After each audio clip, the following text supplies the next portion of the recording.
Welcome to Mysterious Man, a place where the unknown whispers in the dark. And every story carries a chill you won't forget. I'm your host, the man you never quite see clearly, only feel, lurking between each shadow. Tonight, I have something for you. Stories that were never meant to be told. Stories people still hesitate to remember. Stories that might follow you even after this video ends.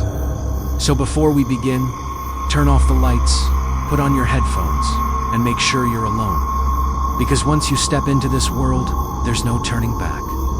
Now, let me tell you a story.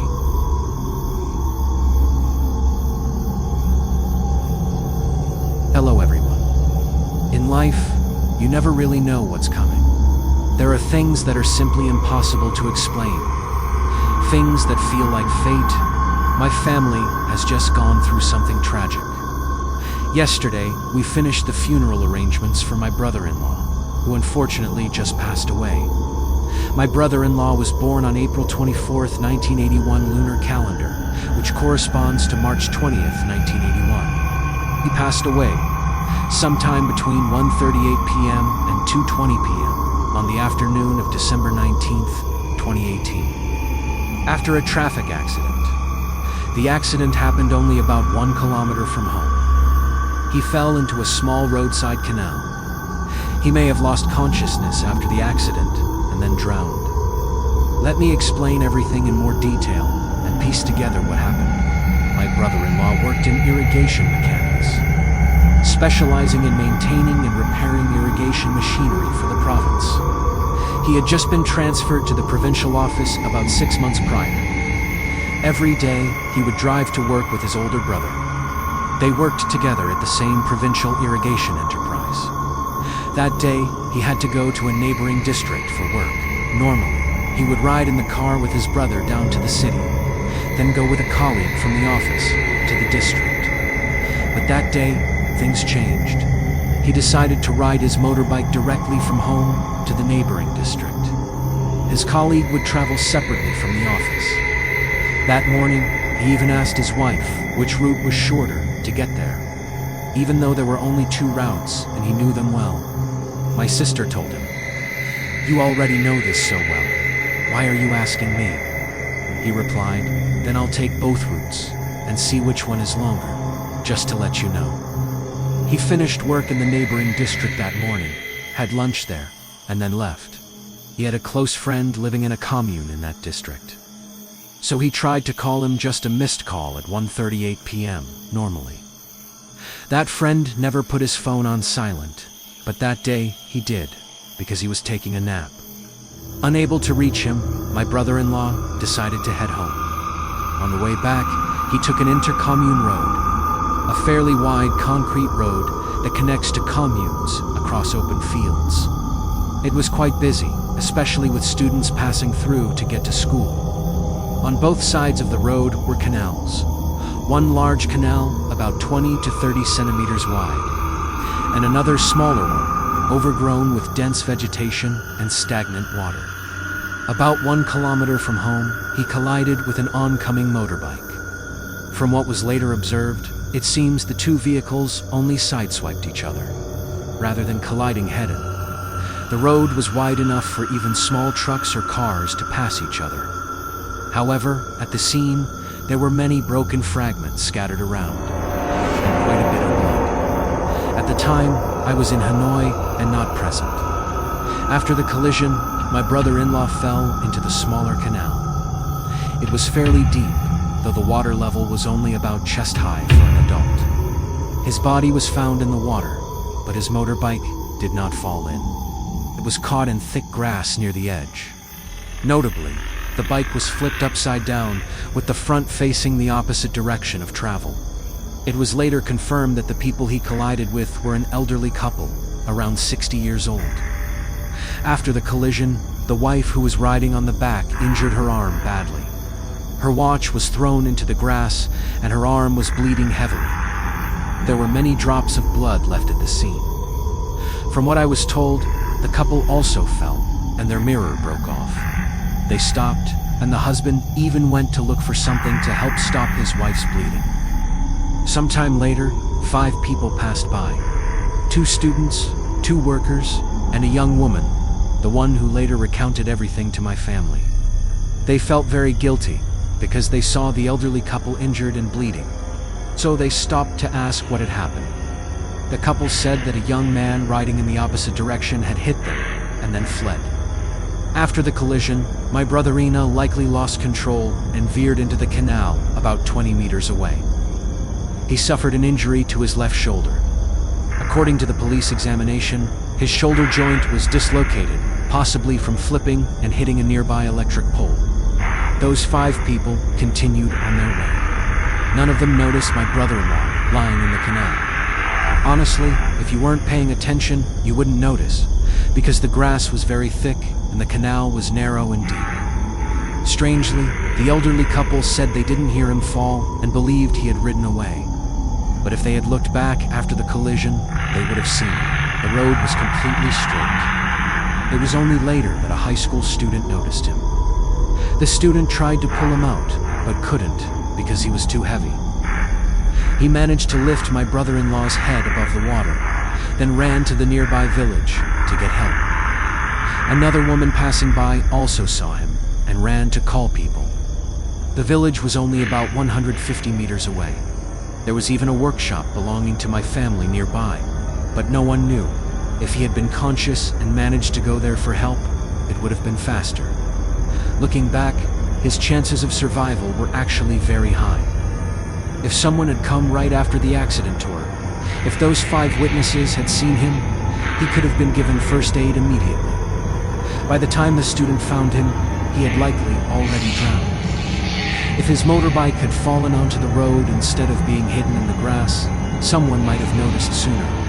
The day after his body was found, his mother said that about 10 days earlier, he told her he had seen whether in a dream or in reality his father dressed in white, walking around the house. She didn't think much of it. He never told his wife about this.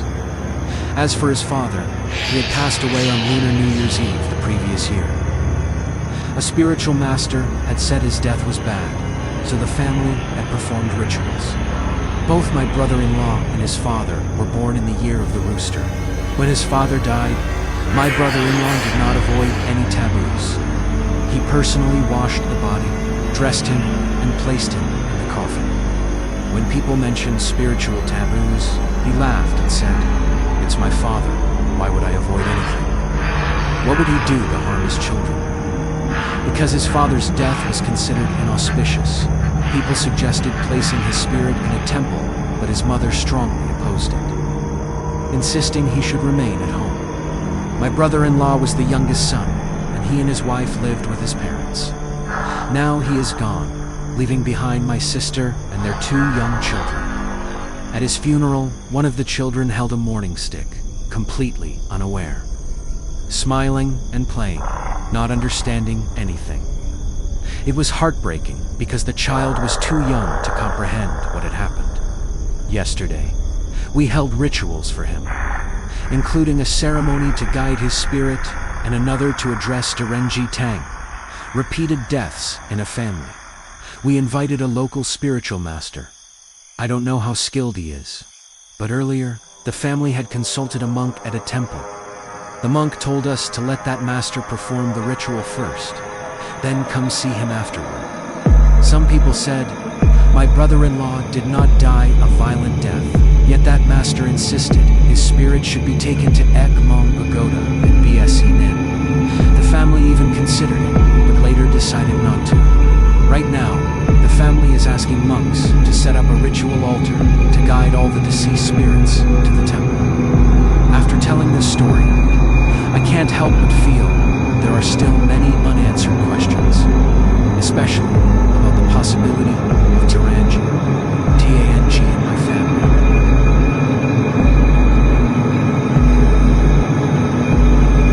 Hello everyone. I'd like to tell you a story about an older sister I know.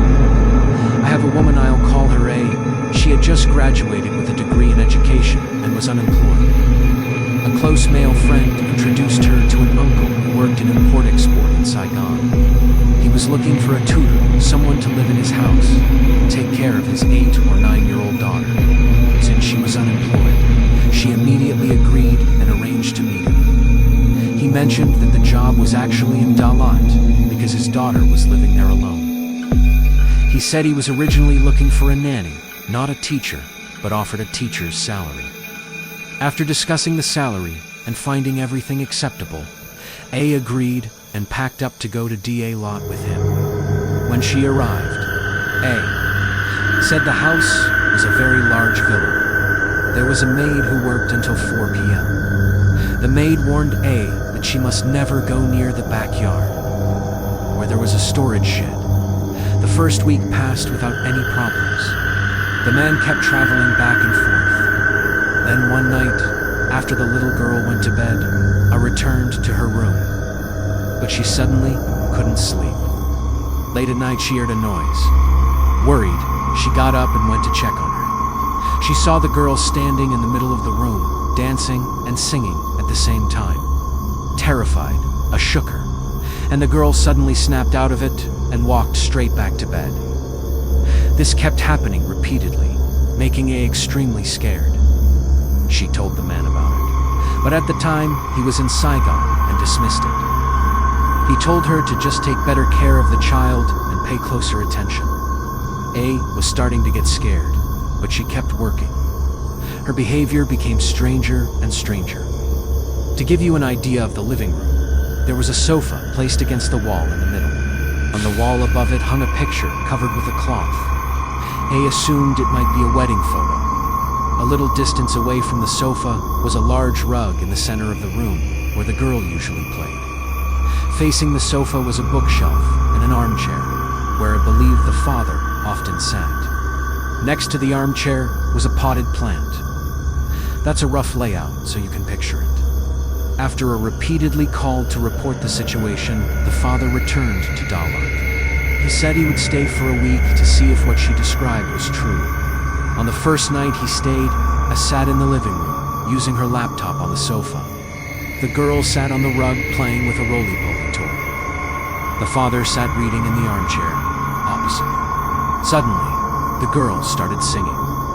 She didn't dance this time, just sang. With the father present, A held her breath and listened carefully to what the girl was singing. The girl sang something like 3 lines.